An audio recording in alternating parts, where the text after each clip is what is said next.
সীমান্তে ভারতের কাঁটাতারের বেড়ার প্রতিবাদে হাইকমিশনার প্রণয় বর্মাকে তলব, প্রতিরোধের হুঁশিয়ারি স্বরাষ্ট্র উপদেষ্টার। আগামী নির্বাচন হবে সর্বকালের সেরা ও ঐতিহাসিক, নিশ্চয়তা প্রধান উপদেষ্টার। নরওয়েকে বাংলাদেশে বিনিয়োগের আহ্বান। এবছরের নির্বাচন দাবি আমির খসরুর, বললেন অগণতান্ত্রিক প্রক্রিয়ায় দেশ বেশি দিন চলতে পারে না। ইইউ রাষ্ট্রদূতের সাথে বৈঠক। পূর্বাঞ্চলে প্লট কেলেঙ্কারিতে পরিবারের ৬ সদস্য সহ শেখ হাসিনার বিরুদ্ধে দুদকের মামলা, টিউলিপের অপসারণ চান কনজারভেটিভ পার্টি। দেখছিলেন ক্রাউন সিমেন্ট সংবাদ শিরোনাম, এবারে বিস্তারিত। সীমান্তে ভারতের কাঁটাতারের বেড়ার প্রতিবাদে ঢাকায় নিযুক্ত ভারতীয় হাইকমিশনার প্রণয় বর্মাকে তলব করেছে পররাষ্ট্র মন্ত্রণালয়। বিকেলে পররাষ্ট্র মন্ত্রণালয়ে হাজির হন বর্মা। মন্ত্রণালয়ের পররাষ্ট্র সচিব মোহাম্মদ জসিম উদ্দিনের সঙ্গে আলোচনা করেন ভারতীয় হাইকমিশনার। পরে সাংবাদিকদের সাথে কথা বলেন তিনি। প্রণয় বর্মা বলেন, সীমান্তে কাঁটাতারের বেড়া দেওয়ার ব্যাপারে দুই দেশের মধ্যে বোঝাপড়া রয়েছে। তিনি বলেন, দুই দেশের সীমান্তরক্ষী বাহিনী ভারতের বিএসএফ ও বাংলাদেশের বিজিবির সহযোগিতার মাধ্যমেই সীমান্তে অপরাধ দমনের বিষয়ে কাজ করবে। জানান, পররাষ্ট্র সচিবের সঙ্গে আলোচনা হয়েছে। অপরাধ মুক্ত সীমান্ত নিশ্চিতের ব্যাপারে ভারতের প্রত্যয় নিয়েও কথা হয়েছে। চোরাচালান, অপরাধীদের চলাচল, পাচারের চ্যালেঞ্জ কার্যকরভাবে দমনের বিষয়ে আলোচনার কথাও জানান তিনি।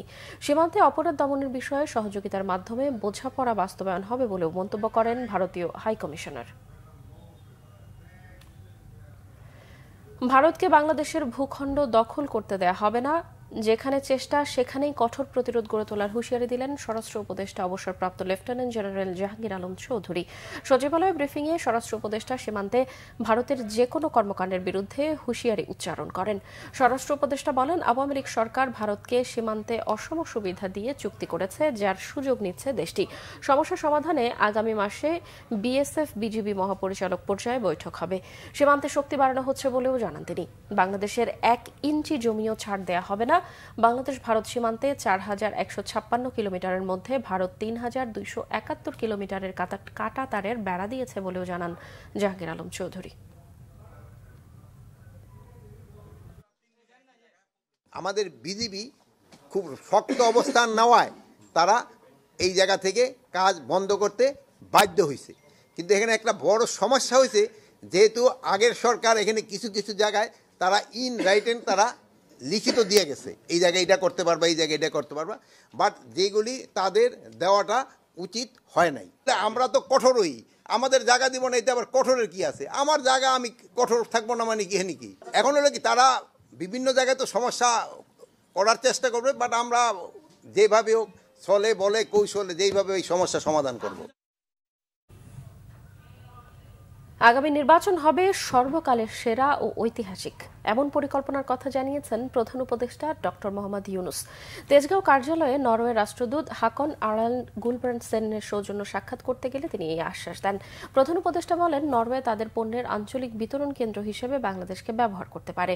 সেই সাথে তারুণ্যের শক্তি কাজে লাগাতে দেশে আরও বিনিয়োগ করতে দেশটির প্রতিও আহ্বান জানান। সৌজন্য সাক্ষাতে দেশটির রাষ্ট্রদূত বাংলাদেশের অন্তর্বর্তী সরকারের প্রতি দৃঢ় সমর্থন জানিয়ে নরওয়েজিয়ান প্রধানমন্ত্রী জোনাস গহর স্টারের একটি চিঠি হস্তান্তর করেন।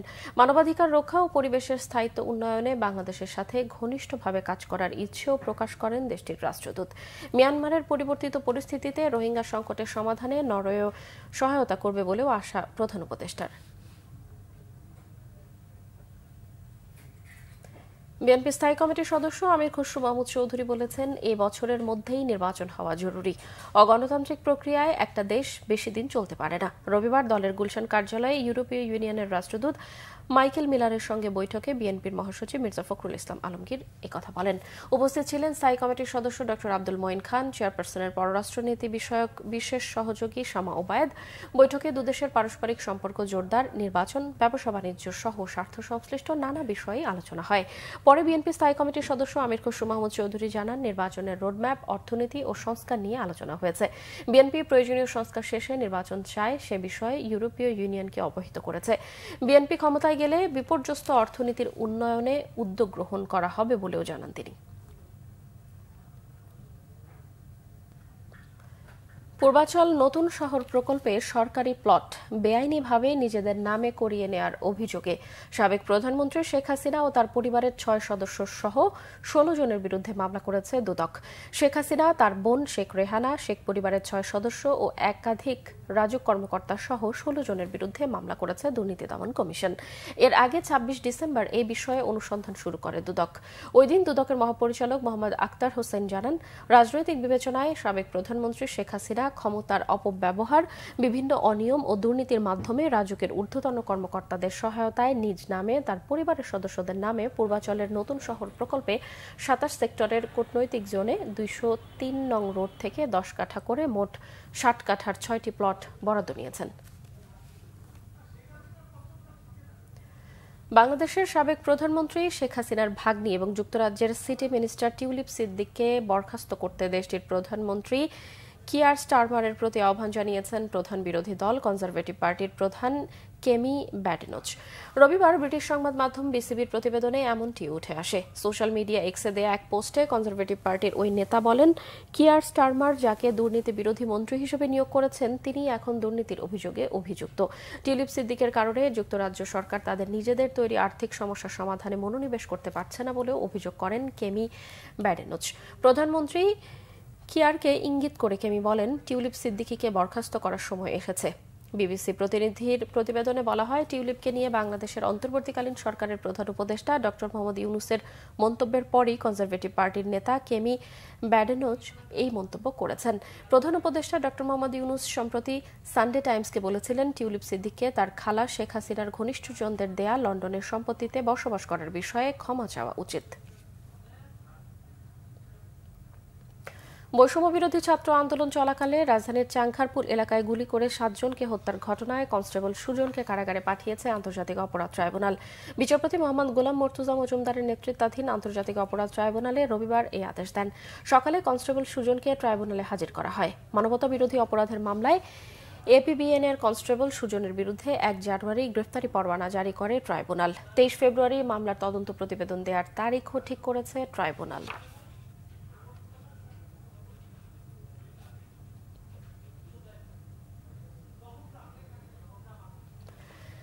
পিলখানায় ৫৭ জন সেনা কর্মকর্তা সহ ৭৪ জনকে হত্যায় দায়ী এবং নেপথ্যের নায়কদের বিচার সহ ৩ দফা দাবিতে বিডিআর কল্যাণ পরিষদের ব্যানারে মানববন্ধন করা হয়েছে। রবিবার দুপুরে ঢাকা বিশ্ববিদ্যালয়ের রাজু ভাস্কর্যের সামনে মানববন্ধন করে তারা।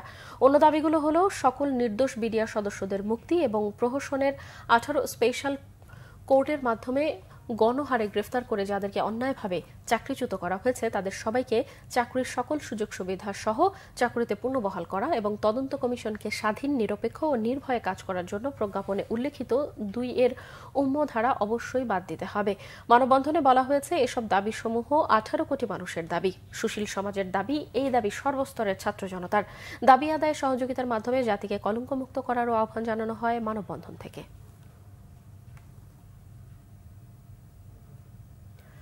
পিলখানা হত্যাকাণ্ডের সুষ্ঠু বিচার, নির্দোষ বিডিআর সদস্যদের মুক্তি, চাকরিতে পুনর্বহালের দাবিতে মানববন্ধনে ঢাকার বাইরেও হয়েছে বিভিন্ন জায়গায়। প্রতিনিধিদের পাঠানো তথ্য ও চিত্রে দেখুন ডেস্ক রিপোর্ট। ময়মনসিংহের ফিরোজ জাহাঙ্গীর চত্বরে মানববন্ধন করে বিভাগের চাকরিচ্যুত ও ক্ষতিগ্রস্ত বিডিআর এবং তাদের পরিবারের সদস্যরা। কারাবন্দী বিডিআর সদস্যদের নিঃশর্ত মুক্তি চান তারা। ৩ দফা দাবিতে চট্টগ্রাম প্রেস ক্লাবের সামনে মানববন্ধন করেছেন চাকরিচ্যুত বিডিআর সদস্যরা। এ সময় বক্তারা অবিলম্বে তাদেরকে চাকরিতে পুনর্বাসন এবং রেশন, বেতন, পদোন্নতি সহ সকল সুযোগ সুবিধা দেওয়ার দাবি জানান। কিশোরগঞ্জেও মানববন্ধন করেছেন চাকরিচ্যুত বিডিআর সদস্যরা। স্থানীয় প্রেস ক্লাবের সামনে জেলা বিডিআর কল্যাণ পরিষদের উদ্যোগে এ কর্মসূচি পালন হয়।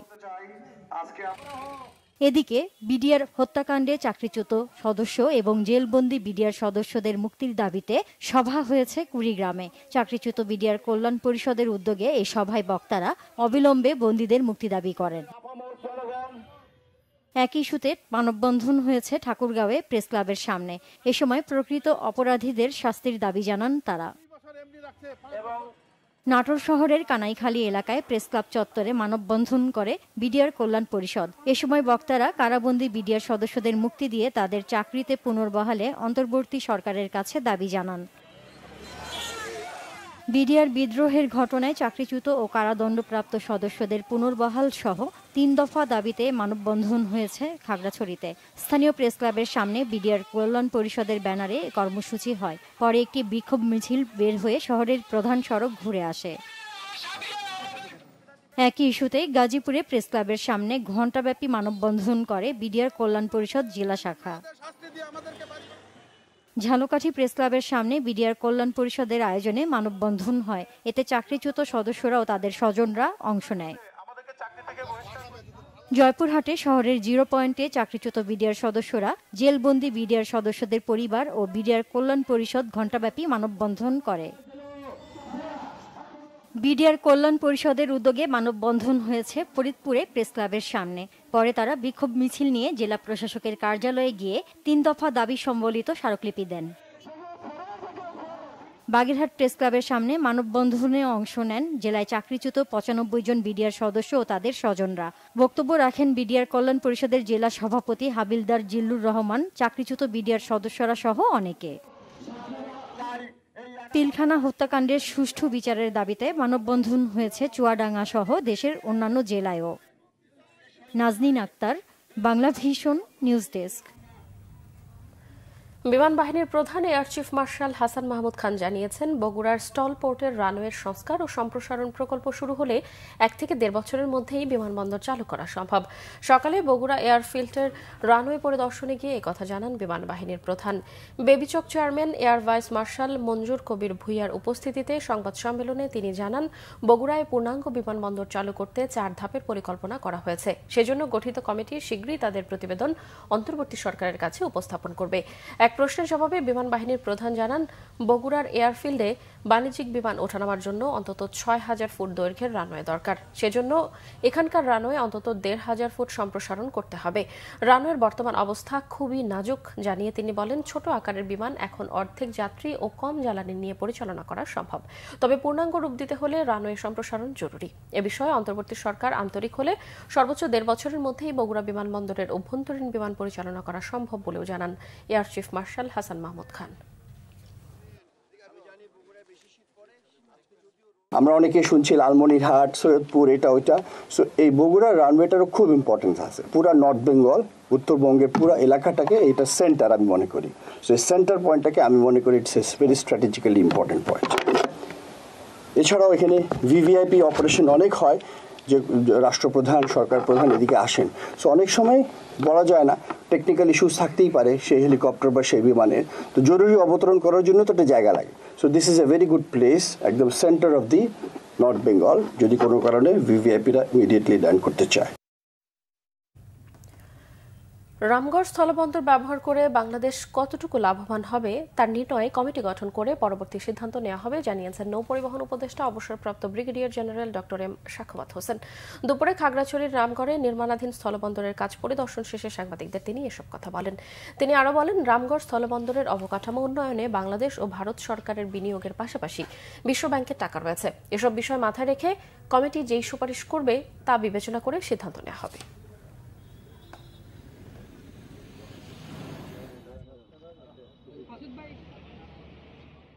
আমাদের এখানে কি এক্সপোর্ট হবে হবে না, পাবলিক কত যাবে কি যাবে না, আমাদের রেভিনিউ কি হবে, কতখানি হবে, আমাদের লাভ কতখানি হবে, সেটা দেখার জন্য একটা কমিটি আমি ফিরে গিয়ে ইনশাআল্লাহ একটা কমিটি করে দেবো। সেই কমিটি এসে দেখে তাদের মতামত যখন দেবে তখন চট্টগ্রামে বৈষম্য বিরোধী ছাত্র আন্দোলনের মুখ্য সংগঠক আব্দুল হান্নান মাসুদ এবং কেন্দ্রীয় সমন্বয়ক রাসেল আহমেদের ওপর হামলার প্রতিবাদে ও হামলাকারীদের বিচারের দাবিতে মানববন্ধন হয়েছে। বিকেলে চট্টগ্রাম প্রেস ক্লাবের সামনে বৈষম্য বিরোধী ছাত্র আন্দোলনের একাংশ এই মানববন্ধন করে। কর্মসূচিতে তারা অভিযোগ করেন, শনিবার বিকেলে জুলাইয়ের ঘোষণাপত্রের পক্ষে নগরীর বিভিন্ন এলাকায় গণসংযোগ ও লিফলেট বিতরণ কার্যক্রম শেষে নগরীর ওয়াসা এলাকায় একটি বেসরকারি প্রতিষ্ঠানের অফিস কক্ষে আলোচনার জন্য বসেছিলেন তারা। সেখানে বৈষম্য বিরোধী ছাত্র আন্দোলন চট্টগ্রাম বিশ্ববিদ্যালয় শাখার সমন্বয়ক রেজাউল রহমান ও আরেক সমন্বয়ক খান তালাত মাহমুদ রাফি ও ডট গ্যাংয়ের নেতা সাদেক আরমান সহ অনেকেই তাদের ওই অফিসে অবরুদ্ধ করে রাখে। এ সময় তাদের নেতাকর্মীরাও মারধর ও ওই বেসরকারি প্রতিষ্ঠানের অফিস কক্ষে ভাঙচুর চালায়।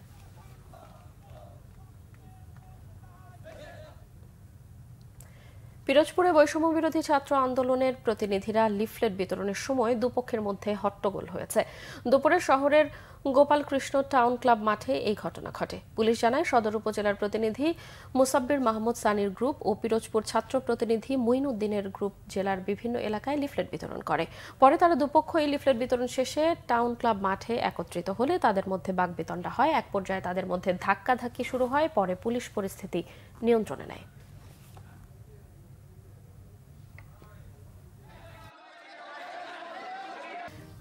চাঁপাইনবাবগঞ্জের নাচলে ডাবল মার্ডার ঘটনার অন্যতম দুই আসামি শাহিন রেজা ও সামাদ আলীকে গ্রেফতার করেছে পুলিশ। দুপুরে জেলা পুলিশ সুপার কার্যালয়ে সম্মেলন কক্ষে এক সংবাদ সম্মেলনে এই তথ্য দেন পুলিশ সুপার মোহাম্মদ রেজাউল করিম। তিনি জানান, গেল ডিসেম্বরে নাচল উপজেলার মল্লিকপুর বাজারের গরুর হাটের মাঠে বিজয় দিবসের সাংস্কৃতিক অনুষ্ঠানে কয়েকজন কিশোরের মধ্যে ক্ষুদ্র বিষয় নিয়েই বাকবিতণ্ডা হয়। এ সময় আসামি শাহিন তার পকেটে থাকা ছুরি দিয়ে অন্ধকারে এলোপাথারি আঘাত করতে থাকলে ঘটনাস্থলেই মাসুদ ও রায়হান নামের দুইজন আহত হন 4 জন। ঢাকা সাভার থেকে শাহিন রেজা ও সামাদ আলীকে ময়মনসিংহের ভালুকা থেকে গ্রেফতার করা হয়। কুষ্টিয়ায় এক বাস চালক ও সুপারভাইজারকে মারধরের জেরে বাস চলাচল বন্ধ করে দিয়েছে কুষ্টিয়া পরিবহন শ্রমিক ইউনিয়ন। সকাল থেকে কুষ্টিয়া দৌলতদিয়া আঞ্চলিক মহাসড়ক থেকে কোনো বাস চলাচল করেনি। এতে চরম ভোগান্তিতে পড়েছেন যাত্রীরা।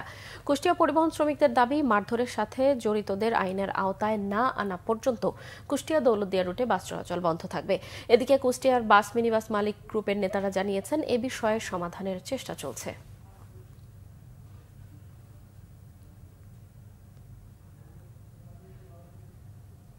চট্টগ্রাম নগরীর খুলশী এলাকা থেকে হাত পা বাঁধা অবস্থায় অজ্ঞাত এক ব্যক্তির লাশ উদ্ধার করেছে পুলিশ। সকালে রেলওয়ের পাহাড়তলী ওয়ার্কশপ গেট এলাকা থেকে লাশটি উদ্ধার করা হয়। নিহতের মুখে স্কচ টেপ ও হাত পা রশি দিয়ে বাঁধা ছিল। খুলশী থানার পরিদর্শক রফিকুল ইসলাম জানিয়েছেন, স্থানীয়দের কাছ থেকে খবর পেয়ে লাশ উদ্ধার করা হয়েছে, তবে এখনও তার পরিচয় শনাক্ত করা যায়নি। কেউ তাকে হত্যা করে লাশ ফেলে রেখে গেছে বলে প্রাথমিকভাবে ধারণা পুলিশের।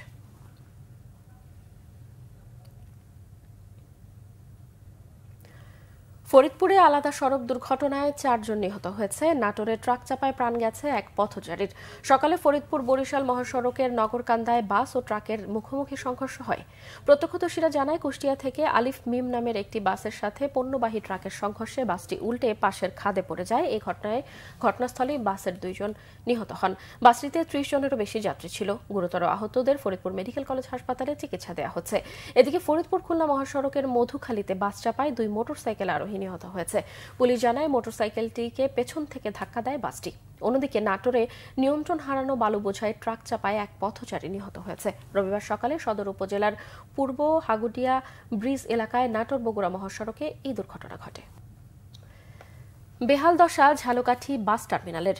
শুকনো মৌসুমে ধুলোবালি আর বর্ষায় কাদা পানিতে নাকাল যাত্রীরা। 4 যুগেরও বেশি সময় ধরে আধুনিকতার কোনো ছোঁয়া লাগেনি এই টার্মিনালে। নেই যাত্রী সেবার ন্যূনতম সুবিধাও। বিশ্রামাগার ও শৌচাগার না থাকায় চরম দুর্ভোগে 22টি রুটের যাত্রীরা। ঝালকাঠি প্রতিনিধি মোহাম্মদ মাসুদুল আলমের তথ্য ছবিতে ডেস্ক রিপোর্ট। দীর্ঘদিন সংস্কার হয়নি ঝালকাঠি বাস টার্মিনালে। ধুলাবালিতে একাকার পুরো বাস স্ট্যান্ড এলাকা। চরম ভোগান্তিতে যাত্রী ও পরিবহন শ্রমিকরা। বর্ষায় আরও খারাপ অবস্থা হয় তাদের। সামান্য বৃষ্টিতেই পানি জমে যায় চত্বরে। প্রায় 4 যুগ ধরে চলছে এ অবস্থা। এছাড়াও যাত্রীদের জন্য নেই বিশ্রামাগার ও টয়লেটের ব্যবস্থা। রোদে পুড়ে আর বৃষ্টিতে ভিজে চলাচল করে দক্ষিণ পশ্চিমাঞ্চল এবং ঢাকার সঙ্গে 22টি রুটের যাত্রীরা। প্রথম শ্রেণীর ঝালকাঠি পৌরসভার বাস টার্মিনালের এই বেহাল দশায় ক্ষুব্ধ যাত্রী ও শ্রমিকরা। বাসের স্ট্যান্ডের খুব খারাপ অবস্থা। গর্ত হয়েছে, কয়েকটা গর্ত হয়েছে। বর্ষায় পানি জমে থাকে, জলাবদ্ধতার কারণে গাড়ি ভিতর দিয়ে চালাইতে পারছি না, রাস্তায় দিয়ে গাড়ি ছাড়তে হয়। বর্ষার দিনে যাত্রী ছাউনি এখানে নাই। এখানে সব যাত্রীদের জন্য এটা দুর্ভোগ। আর আপনার মূলত পাবলিক টয়লেটের একটা সমস্যা আছে, যেখানে আপনার পুরুষ মানুষ একটা সাইডে গিয়ে বা একটা সমস্যা করতে পারে, কিন্তু মহিলাদের ক্ষেত্রে তো সেটা সম্ভব না। অন্যান্য জেলাগুলোতে যেভাবে বাস স্ট্যান্ড বা রাস্তাঘাট যেভাবে চলছে, যেভাবে করা হয়ে গেছে আপডেট, আমাদের ঝালকাঠিতে সেভাবে আপডেট হয় না এখন। আষাঢ় মাস আইলে এ জায়গায় কোমর সমান পানি খায়।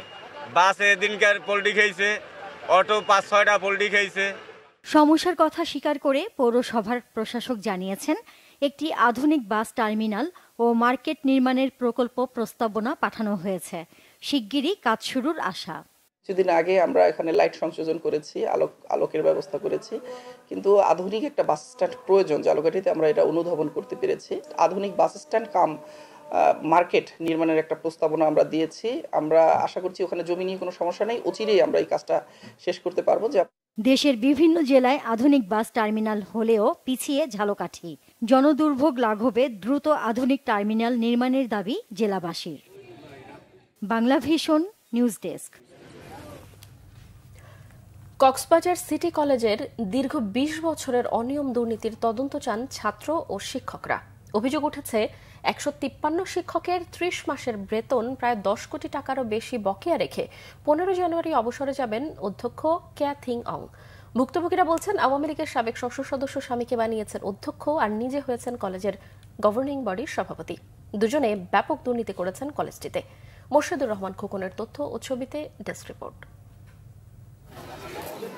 ১৯৯৩ সালে প্রতিষ্ঠিত কক্সবাজার সিটি কলেজ এখন জেলার অন্যতম সেরা কলেজ। ১৭টি বিভাগে শিক্ষার্থী প্রায় ১০,০০০। কলেজের প্রায় অর্ধশত শিক্ষক এমপিওভুক্ত হলেও শতাধিক শিক্ষক কর্মচারীর বেতন হয় কলেজের ফান্ড থেকে। শিক্ষার্থীর বেতন থেকে কলেজের মাসিক আয় ১০ থেকে ১১ কোটি টাকা। ১৫৩ শিক্ষক ও ৫২ জন কর্মচারীর বেতন পরিশোধ করতে হয় ৬ থেকে ৭ কোটি টাকায়। কলেজ প্রভিডেন্ট ফান্ডে জমা হয় বার্ষিক ৬ কোটি টাকা। অভিযোগ উঠেছে, প্রভাব খাটিয়ে আওয়ামী লীগের সাবেক সংরক্ষিত নারী সংসদ সদস্য এথিন রাখাইন তার স্বামী ক্যাথিং অংকে অধ্যক্ষ নিয়োগ দেন। নিজে ছিলেন কলেজের গভর্নিং বডির সভাপতি। দুজনে মিলে অনিয়মের মাধ্যমে কলেজের কোটি কোটি টাকা আত্মসাৎ করেছেন। ১৫ জানুয়ারি অবসরে যাচ্ছেন অভিযুক্ত অধ্যক্ষ। সিটি কলেজে যদি কোনো শিক্ষার্থীদের বেতন বকেয়া না থাকে, তাহলে আমাদের স্যারদের বেতন কেন বকেয়া থাকবে? আর একটা কথা হচ্ছে যে আমাদের এখানে অনেক স্যাররা রয়েছে যারা 7 বছর, 8 বছর, 10 বছর এরকম চাকরি করার পরও ওনারা এখন আমাদের প্রিন্সিপাল চলে যাওয়ার মুহূর্তে জানতে পারছে ওনাদের প্রভিডেন্ট ফান্ডে কোনো টাকা জমা হয় না। এগুলো তো আমরা কোনো শিক্ষককে দুর্নীতি বা ওনার আত্মসাৎ করার জন্য আমরা এই টাকাগুলো দিই না। পছন্দের লোক এনে নামমাত্র অডিট করে অধ্যক্ষ কলেজ ছাড়ার চেষ্টা করছেন বলে অভিযোগ অনেক শিক্ষকের। টোটাল আয় কত হলো, ব্যয় কত হলো, এই যদি কোনো রেফারেন্স বা কোনো রিপোর্ট, পারফেক্ট রিপোর্ট আমরা পাইনি, সব অনুমান নির্ভর।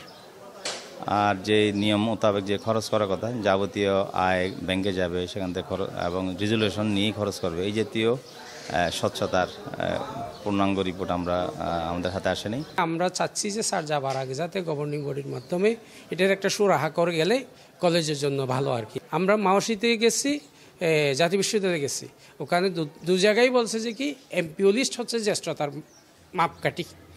এমপি লিস্টে যে 5 জন সিরিয়ালে আছে ওরাই জ্যেষ্ঠ শিক্ষক।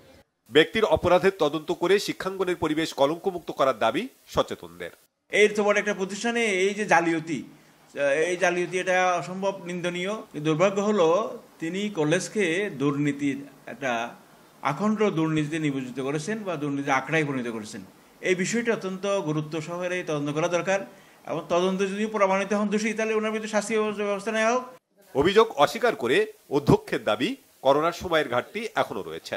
করোনা অতিমারির সময় আমাদের কলেজের আর্থিক অবস্থা একদম ভঙ্গুর হয়ে গেছিল। এটা মানে কোনো স্টুডেন্টদের কাছ থেকে আমরা তখন আর নিতে পারি নাই। একটা সরকারেও বিধিনিষেধ ছিল, ওই টাইমে কোনো টাকা পয়সা নেওয়া যাবে না।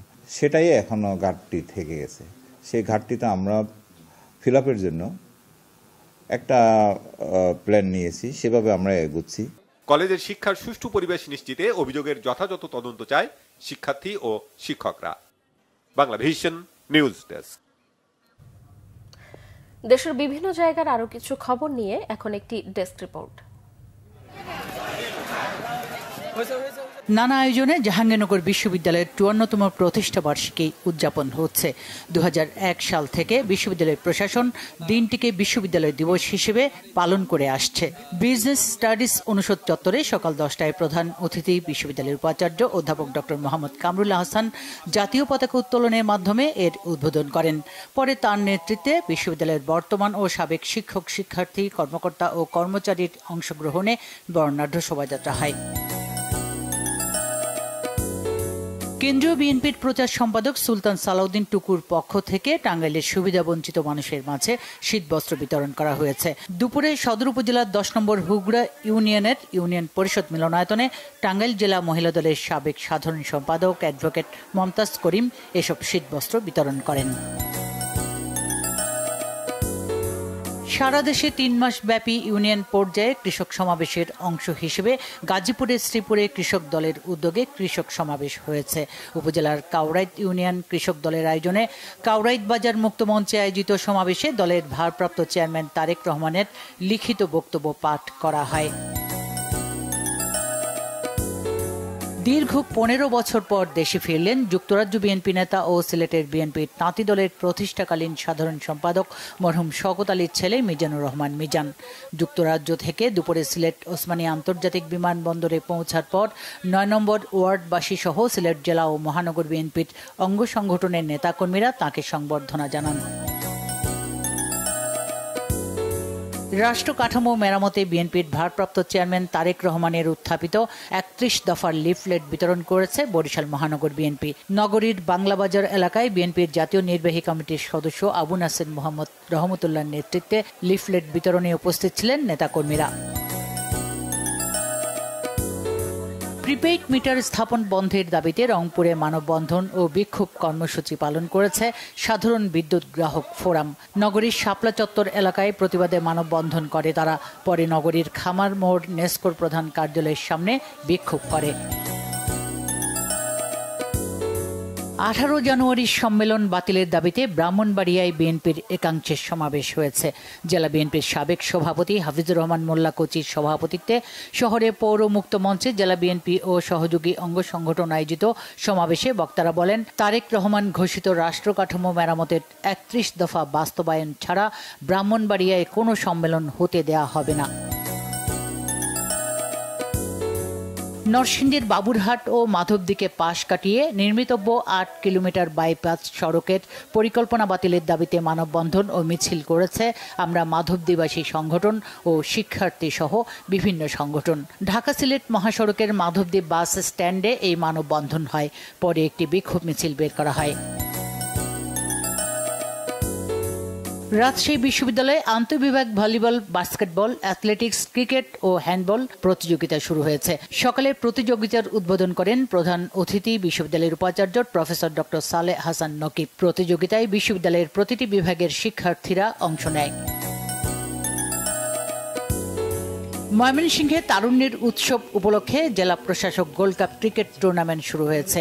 দুপুরে নগরীর সার্কিট হাউস মাঠে টুর্নামেন্টের উদ্বোধন করেন জেলা প্রশাসক Mofidul Alam. Bangla vision news desk. সংবাদ শেষ করব ক্রাউন 7 শিরোনামগুলো আরো একবার জানিয়ে।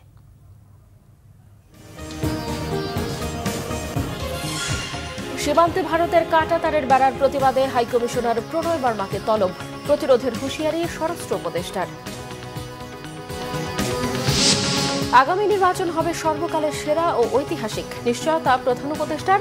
নরওয়েকে বাংলাদেশে বিনিয়োগের আহ্বান। এবছরের নির্বাচন দাবি আমির খসরুর, বললেন অগণতান্ত্রিক প্রক্রিয়ায় দেশ বেশি দিন চলতে পারে না। ইইউ রাষ্ট্রদূতের সাথে বৈঠক। পূর্বাঞ্চলে প্লট কেলেঙ্কারিতে পরিবারের 6 সদস্য সহ শেখ হাসিনার বিরুদ্ধে দুদকের মামলা, টিউলিপের অপসারণ চান কনজারভেটিভ পার্টি।